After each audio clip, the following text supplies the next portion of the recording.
आज जैसलमेर से उठ रहा एक सवाल राष्ट्रीय बहस का हिस्सा बन चुका है। नगर परिषद ने मरी हुई गायों के निस्तारण का काम करने वाले ठेकेदार का टेंडर निरस्त कर दिया, उसकी फर्म को ब्लैकलिस्ट कर दिया। लेकिन असली सवाल यहीं से शुरू होता है। नमस्कार, मैं हयात कलीम मेहर और आप देख रहे हैं द बवाल।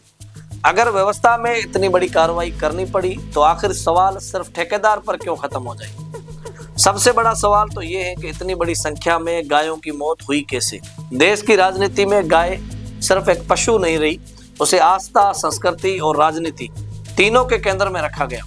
वर्षों तक नारे लगे, गोरक्षा होगी, गायों को संरक्षण मिलेगा। कई मंचों से गाय को राष्ट्रीय पशु घोषित करने तक की मांग उठी। लेकिन आज अगर सैकड़ों गायों की मौत पर सवाल उठ रहे हैं तो जवाबदेही भी उतनी ही बड़ी होनी चाहिए।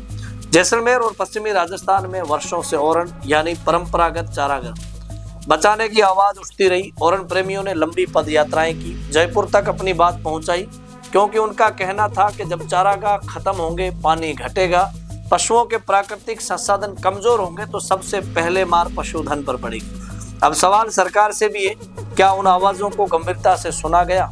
क्या सिर्फ घोषणाएं हुई या जमीन पर कोई ठोस बदलाव आया?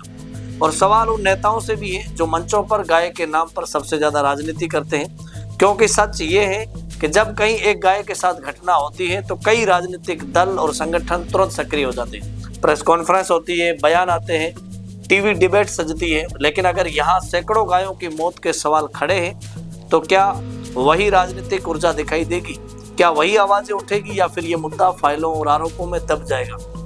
ये सवाल किसी धर्म के खिलाफ नहीं है, ये सवाल जवाबदेही का है। अगर गाय आस्था का विषय है तो उसकी सुरक्षा भी सिर्फ भाषणों का विषय नहीं होनी चाहिए। और लोकतंत्र में सबसे जरूरी बात यही है, नारे नहीं, नियत और नतीजे देखे जाएं।